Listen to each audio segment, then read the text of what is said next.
Happy Friday, everybody. We made it through another week of May and another great week of nice warm temperatures. A little bit warm in the afternoon when you're driving my car home. Yeah, I got the AC, but it don't work so well these days. I need to get it recharged, so it's a little hot.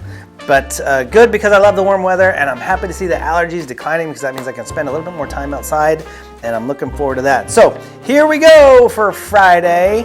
I have some headlines. That's where we're going. Actually, I have headline and then some things that go with it. Because this one made me pause. Very few headlines make me pause and actually click on it. This one did. 10 forgettable fantasy movies that have aged like fine wine. First of all, I got beef with the headline. If they're forgettable, then they didn't age like fine wine.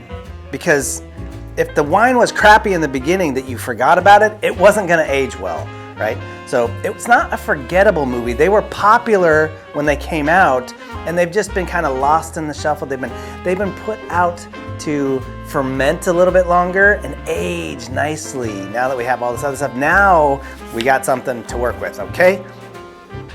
Yeah, that's how it was going. So I skipped a few here for whatever reason. I was not hitting the screenshot very well. So anyway, number 10 is Kroll, 1983. Yeah, Kroll. This is actually, I don't know how this one aged. Honestly, I watched the heck out of this thing when I was young because it was on like HBO or Showtime, and they showed the same thing over and over and over again. So you can almost guarantee at 8:30 every night the same movie was going to be on, and Kroll was one of those. This is a weird movie, a cool story. It's super. It's not like anything else you've ever seen. It's got a very, very unique story. It's never been retold. It probably lines up with some other stuff in general, but pretty cool. You should check it out. That's Kroll. Number 9, I skipped. Number 8, Return to Oz. You can skip that one. I'm not sure why it didn't. I don't think that. I mean, maybe you're into that kind of wine. I am not, but I'm not sure that it aged well. Number 7 is an absolute must-see. If you've not seen Dragon Slayer, you must see Dragon Slayer. It is one of the greatest movies of all time. Cinematically, it is one of the greatest movies of all time. Very well shot, very amazing story. This movie and the way it was shot could have been shot yesterday. This movie could have came out last week and you wouldn't know the dang difference. It's that good. The dragon in it could be a little bit better, but even so, it is really, really good. You have to see that movie. Number 6 is The Unicorn. I have no idea. I didn't watch that cartoon. I didn't even know that they did cartoons like that. I mean, I did, but yeah. Number 5. Legend, the other one that you must watch. That sounded a little, Legend, you gotta watch Legend. And it shouldn't be number 5, whoever wrote this damn thing. Legend is an absolutely fantastic, probably one of my favorite Tom Cruise movies of all time. Is it weird? Absolutely. Is the story crazy unique? Absolutely. Are some of the scenes way over the top with stuff? 100%. But it's a fantasy movie, man. What do you expect? It is really good. And the Tim Curry's role in it, I'm not going to tell you about, but it's kind of the big red horn guy in that picture. Just fantastic. Really, really good. So Dragon Slayer should have been moved up. Legend should have been moved up. I'll fight him later. Number 4, Willow. This is a fun movie. Val Kilmer again. I talked about Val Kilmer earlier. He was in Real Genius, which was great. Top Secret, which is great. Also in Top Gun, both of them. Willow. This is a fun movie. I don't know. 4 seems about right for Willow. It's good, is it? This was the action adventure movies like Lord of the Rings, not necessarily the saga Lord of the Rings, but that kind of movie. This is what it was for that time frame. Excalibur. This is a love it or hate it. It's dramatic and it's slow and it's deep and it's all about the Knights of the Round Table and it's intense. It's a good movie, but you gotta really be into the story, really be into drama. Yeah. Number 2, skip it. I don't even know what it was because my clicker didn't work. And number 1, arguable, Dark Crystal. Number 1, arguable that it's number 1. The Dark Crystal is a creepy puppet movie. Yeah, Jim Henson found his dark side when he did this, and it is a really good movie. It's insane what they were able to do with puppets and stuff like this.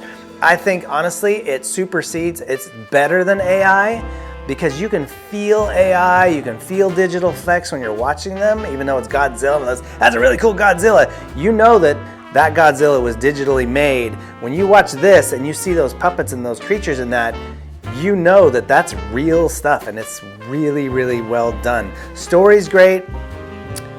It's just got some really big slow spots, and it's really deep, and the characters are kind of slow. They're not dynamic. So I'm not sure that number one should have been The Dark Crystal, but man, is it a good movie. So go check those out. My recommendations are in no particular order: Dark Crystal, Legend, and Dragon Slayer. You can check out the others, but those three, Dark Crystal, Legend, and Dragon Slayer. You haven't seen them, you need to go watch them just so you can say that you've watched them. And I've made a mess around here. Moving on. There, I gave you something to do over the weekend. You go watch Real Genius, which Austin suggested, and then those three movies, and you're gonna have a great weekend of movies. All right, moving on. I'm all pumped up now. So Isaiah, let's get us our classic car review that we can drive off in to watch these movies. It would be cool to watch. Oh man, what I would give to have a drive-in movie theater, I would play all of those movies in a row. It's just like pew, all night long, because you gotta watch them at night, and because it's summertime, night doesn't really start till almost 9 o'clock at night, so yeah. All right, Isaiah, let's see your cruising car review right here. Classic car review, that's what I meant.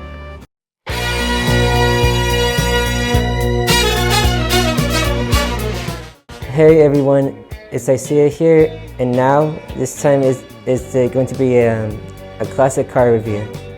And today's very first classic car I'm going to review today, since Graffiti is coming in a month from now, is a 1950s Rolls-Royce Silver Cloud. Now, if y'all don't know what it is, it's a very fancy, luxurious car made from United Kingdom since the 50s.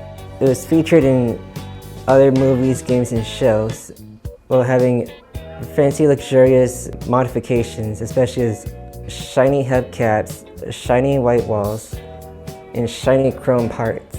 The car has been popular since around the 40s, 50s, and 60s eras, while belonging usually to millionaires all across the countries. Over here in America, it's very impossible to look for one, because they're very hard to look for and very reliable.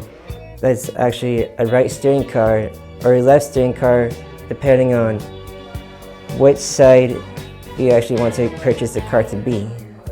Because they're originally right steering to drive on the left side before they can be redesigned to be on the right side. So if you ever want to see one, then maybe you can get a lucky chance soon around Graffiti night to see one, or at the car show, or depends on where you go. And there's also like some at the Peterson Museum down in LA, if you want to go see one in the secret vault. Well, that's about it, everyone. See ya.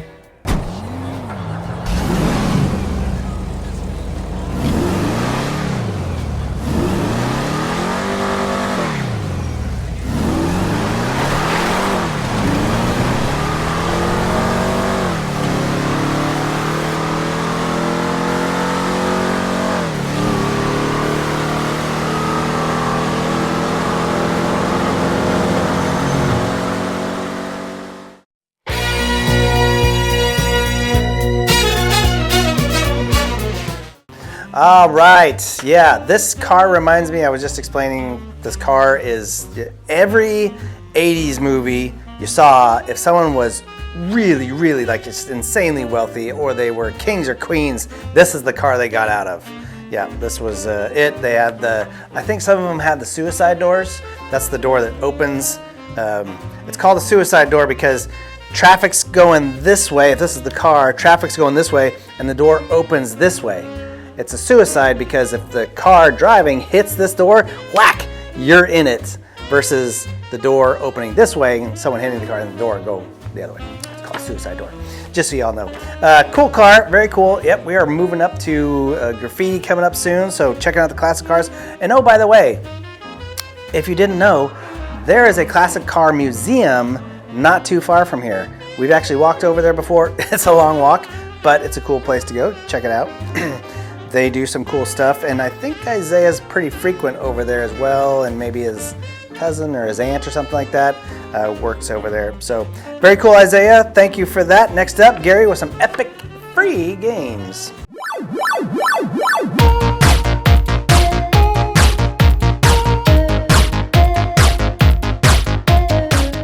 Well, good morning, everybody. As I said last week, for now, I don't know how long they're going to be doing this. I don't know what the games are until the day of the release of the new ones. That's what it was this morning. I found it this morning what this game was. So this one I don't know much about. I haven't played it yet, but I'm going to be downloading it. It will be mine very soon. I'll explain why later. This one and the other one is free. They unlocked this morning. This one is a good one. The next one you'll know more about. But this first one is called Down in Bermuda. Down in Bermuda is a puzzle game, but what's cool about it is you're stranded in the Bermuda Triangle. Have you heard of the Bermuda Triangle? Supposedly the Bermuda Triangle, it's like this area in the, I believe, South Atlantic Ocean where ships would get trapped, they'd vanish, whatever, they'd reappear, all kinds of crazy rumors and stuff that came out of the Bermuda Triangle. But you are part of that now. In this game, you are trapped in the Bermuda Triangle, and you've been in there for decades, for tens of years in the Bermuda Triangle, and you have to figure out its secret and a way to get home. Like I said, it's a puzzler, so the puzzle is unraveling its secrets. You unravel the secrets, you get out, you win the game. Great animation style. It's like a book come to life. Really, you even if you don't like puzzler games, this is a cool one. You want this one. All right, that's this one, Down in Bermuda. The next game, or actually, let me hit the back button on this sucker.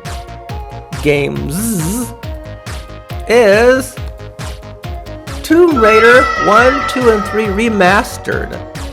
1, 2, and 3 remastered. Now, well, I'm getting three games for free this time. And as you go along, the animation or the art style improves. Or air quotes, it improves, because the first one was really blocky. And when they remastered all three of them, so they all three have she has kind of a similar look in all of them. But if you go back to the original ones, she starts out looking blocky, and then the next one a little less blocky, and then the third one a lot more natural features. And these are all, but since it's a remaster, you're not getting a change in like the areas that would make it cool, like link one to the other one more smoothly. It's still going to be the kind of how do I describe this? It's not a clear link from one area to the other. It's like they're making you're on rails. You're playing on rails, and a little less open world. When you're playing a game on rails, it makes you go to certain areas. It makes you go into certain battles, whatever. You're following the story, and that's the way it is with these. Tomb Raider is pretty cool. If you like playing Lara Croft, she's like Indiana Jones female, right? Or Indiana Jones is like Lara Croft male, however you want to look at it. I think he came first, so there you go. But that's exactly what you're doing. You're an adventurer. You're I'll say solving puzzles. A lot of her stuff is puzzly, but again, it's more exploration and adventure than the puzzle solving. Okay, so this one, Tomb Raiders 1, 2, and 3 remastered, and Down in Bermuda. Both of them free this week at the Epic Game Store. Get them. Why not? It costs you nothing, even if you have no job, which I would highly suggest you get one, because you can get the brand new version of Tomb Raider that looks way better than this. Okay, and it's not free, but you gotta pay. You want the thing, gotta pay for it. Okay, gotta pay for it. Gotta get a job to pay for it. All right, really, you know this. All right. So Down in Bermuda and Tomb Raiders 1, 2, and 3 free at the Epic Game Store this week. All right, guys. See you later. Bloop.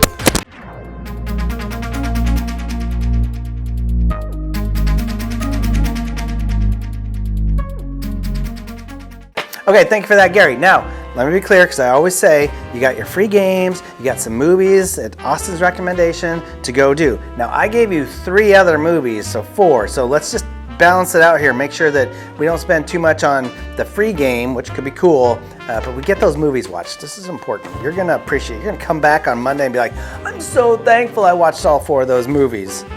Sort of. All right, next up, NASCAR. How are the races going with our good buddy Alex?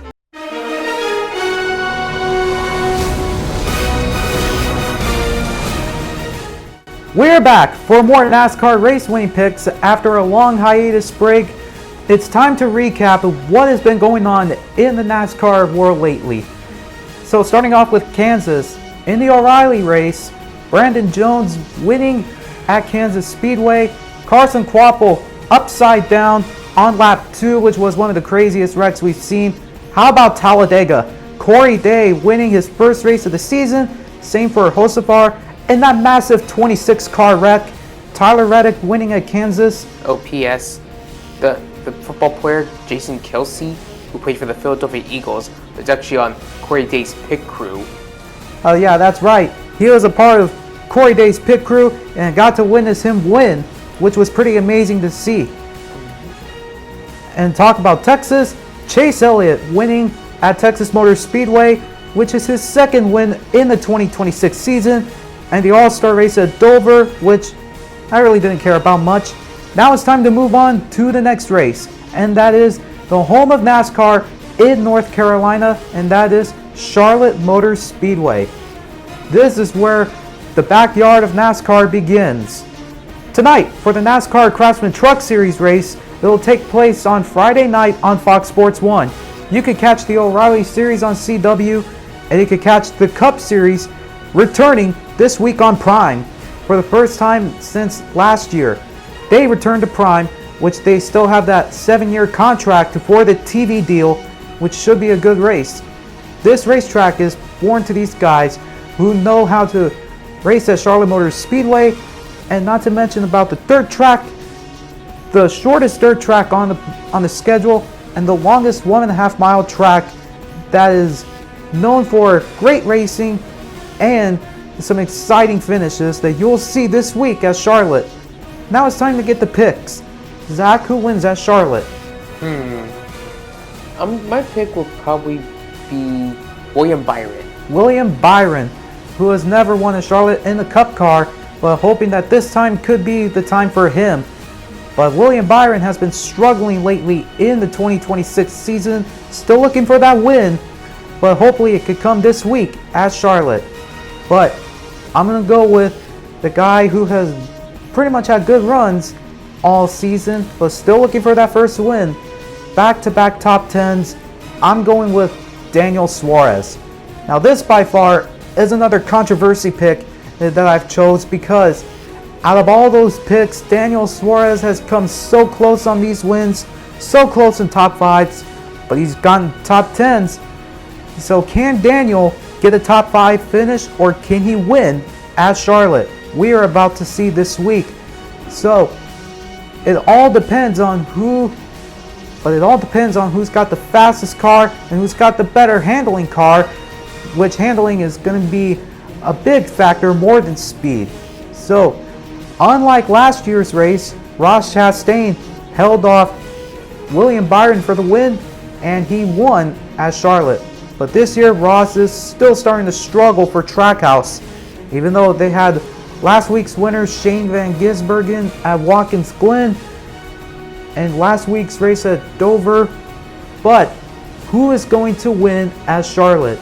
Once again, you can tune in for the Truck Series on Friday, which is tonight. You could catch the O'Reilly Series tomorrow on CW, and you could catch the Cup Series on Prime at 3 in the Pacific, 6 o'clock Eastern Time. And we hope you have a good Memorial Day weekend. We'll see you guys Wednesday. Adios.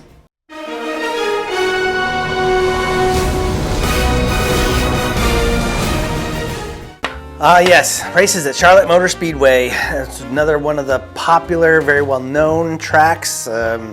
I've never been there, but I've heard about it a million times, probably seen it on TV a million times, and probably was even in Thunder, what's the Thunder movie with Tom Cruise, and he's a race car driver? It's something Thunder. There's thunder in the name. I don't know, but I'll think about it and we'll come up with it. So if you're into the NASCAR and the racing and all that, check that out. And we'll move on to the National Day.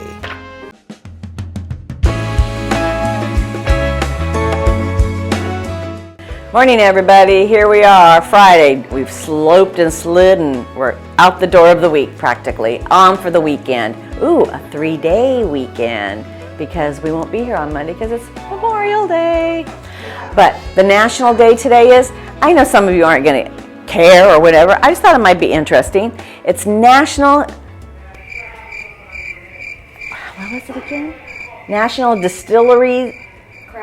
Craft Distillery Day. Thank you. That means, you know, like you hear craft beers, they're smaller industries that make unique beers, but this is a distillery. They might make gin or whiskey or vodka or something like that. Bourbon. When I was on the Bourbon Trail in Kentucky, I had a pickle bourbon. They put it in the bourbon in a pickle barrel, and then it kind of tastes like pickles. I wasn't a big fan of it, but that's a craft, you know, distillery doing something like that. And I think big ones that are doing it now are whiskey and bourbon, but gin is a big one. You know, lots of different florally flavors of gins and stuff like that. It's a science.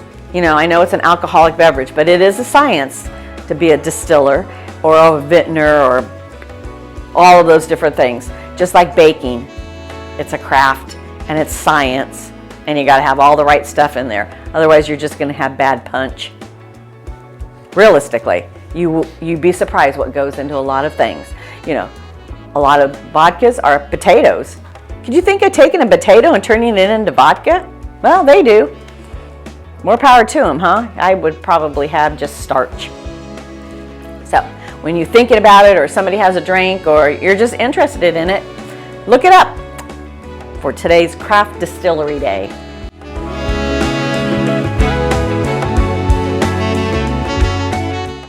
All right, National Craft Distillery Day. Well, there's not too many of those anymore. That is, distilleries are the ones that make like alcohol fermentation and stuff like that. Not wine, that's different. There's still fermented alcohol, but yeah, there's not that many, and it's there's a classicness and there's a science to it, and it's very, very unique. So I don't think we've done that day before, so that's unique in and of itself. Next up, nostalgia with Zach. Let's go 3 for 3 here, buddy.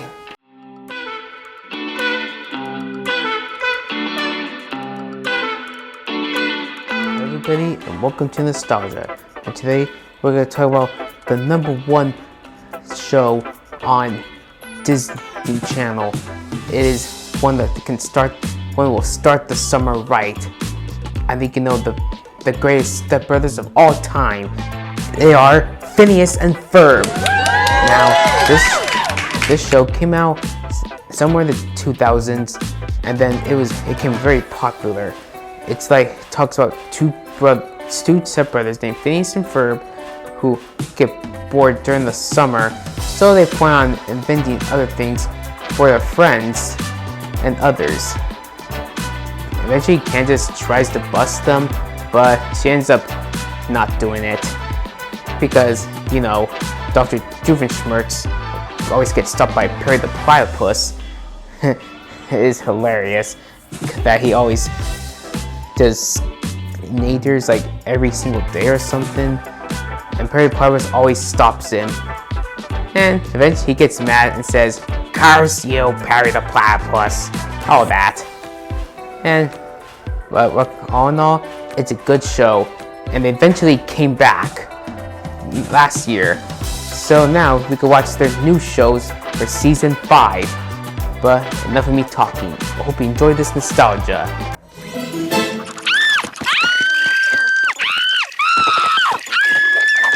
Somebody, anybody, everybody scream! There's squirrels in my pants! That girl's got some serious squirrels in her pants. There's squirrels in my pants! Tell me what's making you jump like that.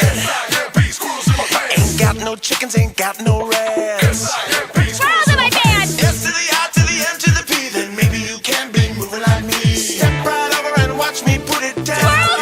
Squirrels! Step right over and watch me put it. S to the I to the M to the P. Who you got back home, water in your pants? S-I-M-P, squirrels in my pants. How can I qualify for government grants? S-I-M-P, squirrels in my pants. Hypnotize me, put me in a trance. S-I-M-P, squirrels in my pants. Scanning in Florence, living in France. Can't see the Squirrels in my pants! Step right over and watch me put it down. Squirrels! Step right over and watch me put it. S to the I to the M to the P.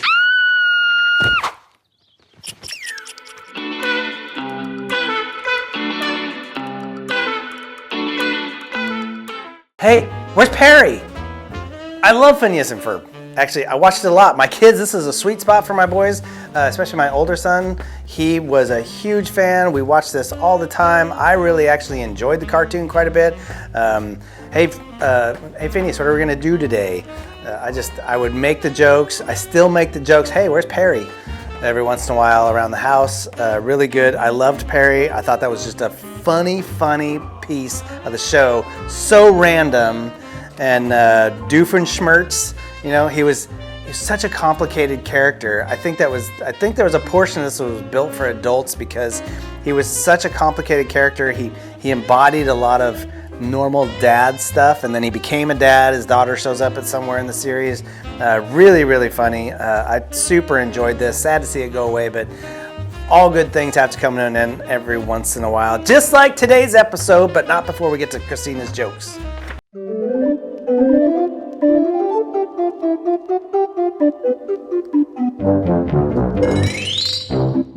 Hey, who is raising enough the jokes? On a man on a Friday, what do you call a tiger that drinks lemonade? A sourpuss. Why do dolphins live in salt water? Because pepper water makes them swim. What do you call a cheese that talks too much? A cheddar box. Y'all have a good weekend and dip in or watch some cartoons this Saturday. So bye.